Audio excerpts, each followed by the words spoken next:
the sport. Pacquiao, to the surprise of many, rolled back the years and beat Lucas comfortably inside 7 rounds. His first knockout victory in almost 10 years, and a huge leap back on the road to redemption. But today, you dictated the pace from the first round.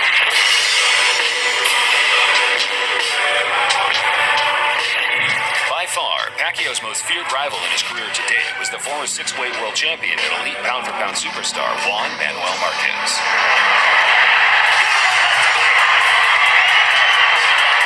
The two battled out 4 historic fights over an 8-year period, with all 4 being just about as exciting as any sporting event could be. The fights were so close, people still argue about the winners of the first 3 to this day. Unfortunately for Manny, the 4th fight was settled in brutal fashion, which is largely, if not completely, what the fight is remembered for today. Upon review, however, an argument can be made that the most exciting round of Manny's entire career took place just 3 or so minutes before he was knocked out. Check out round 5 of Marquez versus Pacquiao 4. Fight, and Pacquiao's giving him some face and working right there. That's how Pacquiao goes. Oh!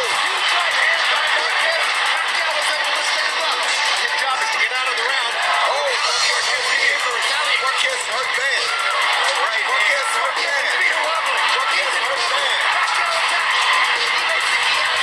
Marquez hurt bad. Marquez hurt bad.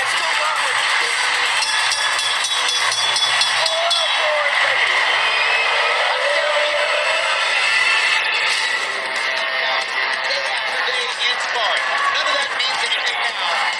Marquez is no sparring partner. Pacquiao has great talent. As great as the round was from our number 15 pick, we had to put round 1 from their first ever encounter at least 1 slot above. Marquez comes out in a more offensive stance than he usually does. On May 8th, 2004, the 2 pound-for-pound titans collided for the first time in what many felt would be an epic back-and-forth clash. Marquez started well, but out of nowhere, Manny put the Mexican down and continued to go on an absolute onslaught until the bell sounded to end the first. The 3 knockdowns in the first round were the only ones of the fight. To give Marquez credit, he bounced back, racking up a fair share of rounds himself before the final bell. The fight was scored a draw, but should have been given to Manny due to the third judge, Burt Clements, mistakenly scoring round 1 a 10-7 instead of a 10-6, which would have resulted in a Manny victory. A tough one to take, but at least it led to 3 more classic encounters. In the Western world, Manny will be remembered as nothing short of a boxing legend by all fans in the know. But over in the Philippines, he's leaving a legacy beyond sport. One question that occurs to me again and again is, can I be a good congressman? I'm Honorable Manuel D. Pacquiao from Lone District of Sarangani Province. And my resounding answer is yes. On May 17th, 2016, Pacquiao received 16 million votes to land him among the 12 new members of the Senate. As a politician, Manny believes he can make a huge difference to the overall state of life for the people of the Philippines, and quickly began projects building new schools and hospitals in poverty-stricken areas. Ryan Songalia, a New York-based Filipino journalist, said in an interview last year, Pacquiao's level of popularity among the common folk is equivalent to Justin Bieber, Michael Jordan, and Elvis combined in the States. And I don't think anything will change for a while, with strong rumors he has ambitions to be president within the next 10 years.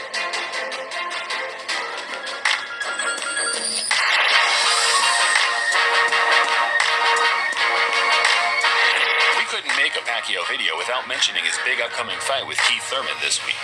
It's unquestionably his biggest test since the Mayweather fight in 2015, and whether he wins or loses, massive credit has to be given to the Filipino slugger for just taking the challenge at this point in his career. I hope my words motivate him to fight a harder fight.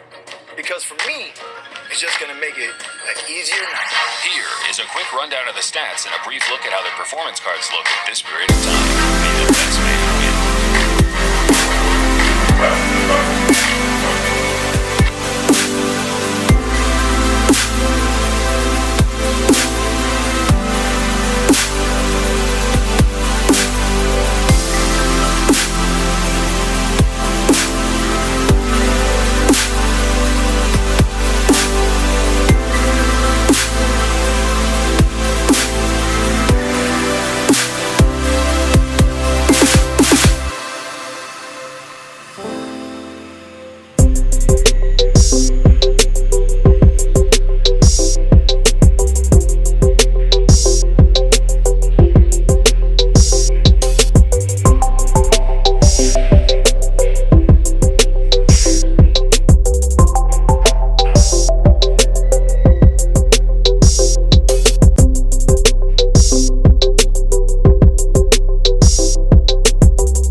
like Jordan, run up and spark him.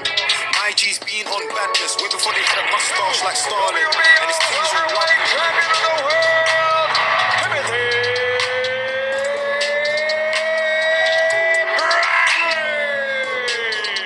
On June 8th, 2012, boxing fans were sick to their stomach as a very fortunate Tim Bradley had his arms raised at the end of a bout the entire world could clearly see he lost.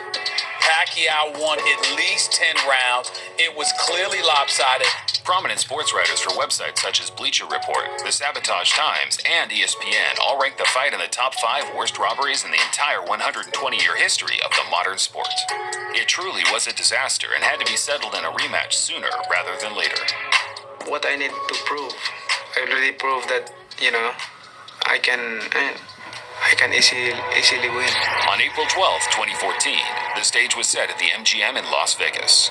Bradley, despite winning the first fight, had actually become vilified by the boxing media for matters that were out of his own control. He tried to respond to the critics in a big way by coming out fast and looking for the knockout. However, his newfound style played straight into the Filipinos' hands as he was very soundly beaten over the 12 rounds. Vindication for Pacman and a great performance to settle the score once and for all.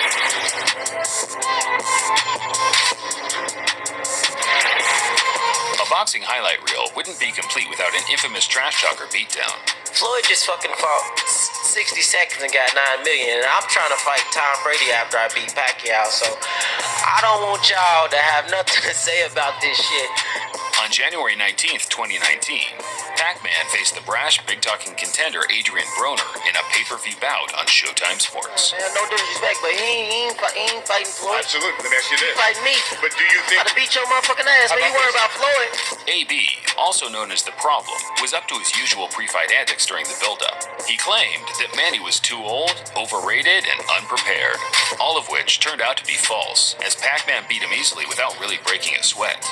Normally, fights like this end with a cocky fighter being humbled, but to this day, Broner insists he won the fight, and apparently everyone in the hood shares his frustration. I want to thank the whole hood who came out here. I love y'all. I did this for the hood. Y'all know I beat that boy.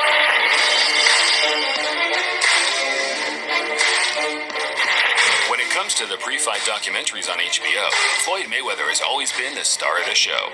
It's all about the lifestyle and behind-the-scenes access, little about the actual fight and opponent he's trying to beat. Manny, on the other hand, has consistently given exclusive insight as to how he trains, spars, eats, and even poops during a build-up. Incredible. One of my personal favorite clips from the show was when he reacted to his upcoming opponent's secret tactics to win the fight. So in the last 24/7, we saw Juan Manuel Marquez training. He was drinking his own urine. He drinks his own urine. Do you do that? No, I'm not gonna do that. That's why he won the rematch, because it's just a mistake. He just drink his urine, but he forgot to eat his. To add what? His ass. Look at this guy. Yeah. He had to eat his and then Training secrets with Manny Pacquiao.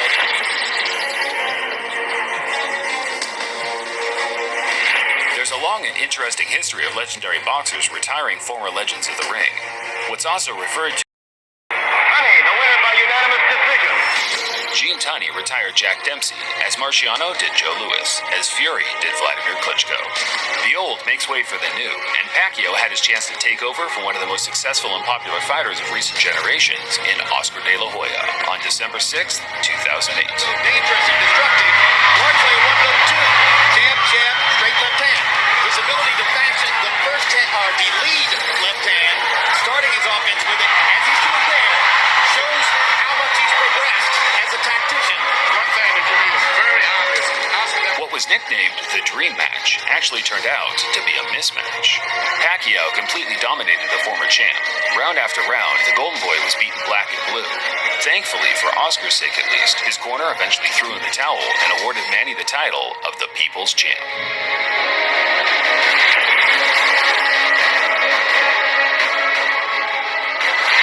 Obviously not Manny's most treasured memory from the ring, but a historic night that changed boxing forever nevertheless. Feels like the atmosphere of those great fights in the 80s. Crowd is ready. A big roar reached the opening bell. When Pacquiao Pacquiao fought Floyd Mayweather on May 2nd, 2015, the boxing world, scrap that, the entire world, were left deflated and unsatisfied with what was being built up as the fight of the century. Was this worth the wait? When the history books is written, it was worth the wait. It certainly wasn't the worst fight I've ever seen, but admittedly, I knew it wasn't going to help the sport grow as, say, Ali versus Frazier did. Either way, the fight makes the list, based on the purses generated alone. Mayweather took home a whopping $180 million before endorsements, while Manny bagged a respectable $120 million himself. Not a bad night's work, if I say so myself.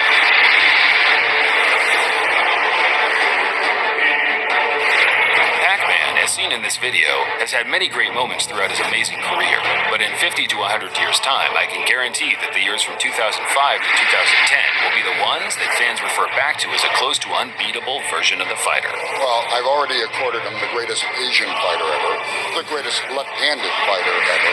On November 14th, 2009, the Puerto Rican legend Miguel Cotto took to the ring for his 35th time without ever losing a fight legitimately. At this point, Pacquiao was a star in his own right and dominated the terms of the bout, which admittedly played in his own favor. Regardless of that, the performance alone silenced critics as he went on to destroy the normally Iron Chin warrior inside the distance. Magnificent left to the body. Fans are going to get 12 rounds of action out of 10 rounds tonight. Now they're going to get 15 rounds. Look at that! Look at that combination! Oh my God!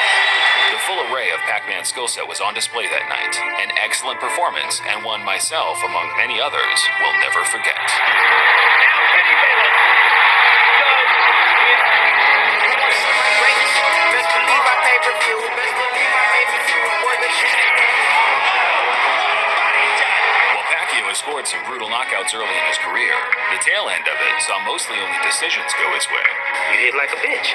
He could knock a guy out that was coming straight at him. Quite a surprising tale, considering every man who's ever shared a ring with him claims his power to be freaky in nature. Straight, and his punches are like solid, you know, they're not snappy, they're just like, feel like bricks coming at you. Boom! Oh my goodness! One fighter who will never forget the brutish force is the British welterweight contender Ricky Hatton. He hurt me with every punch, to be honest. Even the arm punches, they were solid. On May 2nd, 2009, the stage was set for two of the best welterweights in the world to battle it out for the IBO world title.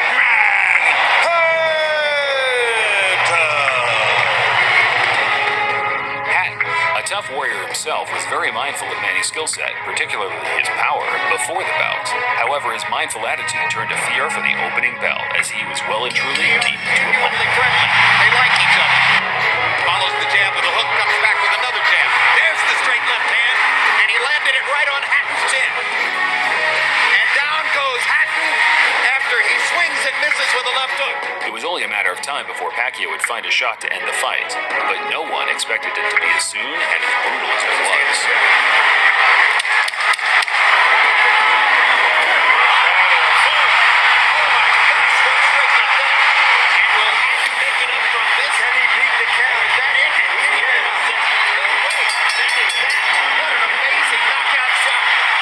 Punch of Pacquiao's career and one of the greatest knockouts in boxing history.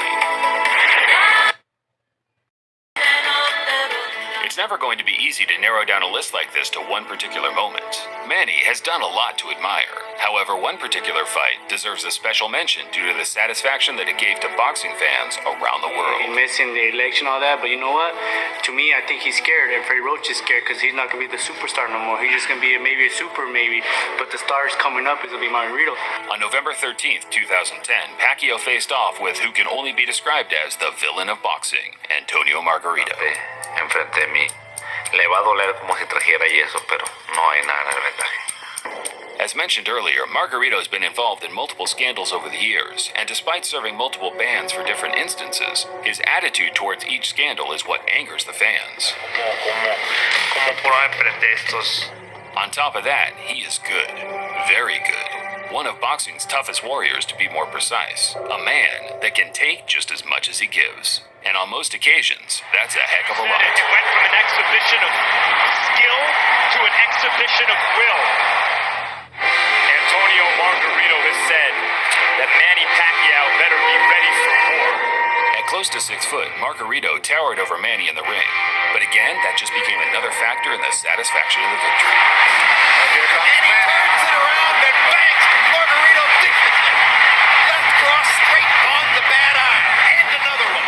Right on that badly bruised right eye of Margarito. Pacquiao hits him again with the left. Margarito nods at him. Pacquiao hits him as well. But speed belongs to Pacquiao.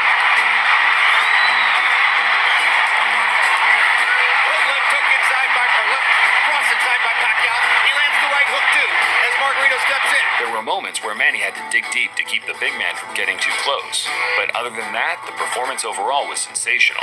Uppercuts, jabs, hooks, leaps, and ducks, each timed to perfection. Back against the ropes. Margarito tries to press the action. Pacquiao hits him with a big left hand. And then flurries and backs Margarito off again. We're done. Pacquiao has his unanimous decision victory. Margarito has a vicious beatdown to remember. And the satisfaction of having finished the fight. Thanks for watching. Theme of a young Manny. On June 23, 2001, the Filipino caught arguably the biggest break of his career. Hands of stone, Ledwaba. The South African super bantamweight Lelo Ledwaba was en route to make his 7th world title defense of his IBF strap against the Mexican southpaw Enrique Sanchez. But a late injury in camp left Sanchez with no option but to withdraw from the fight and left Ledwaba opponentless. HBO only had 2 weeks to find a new opponent, and to be honest, no respected champion or contender would take a fight on that short notice unless they were really desperate.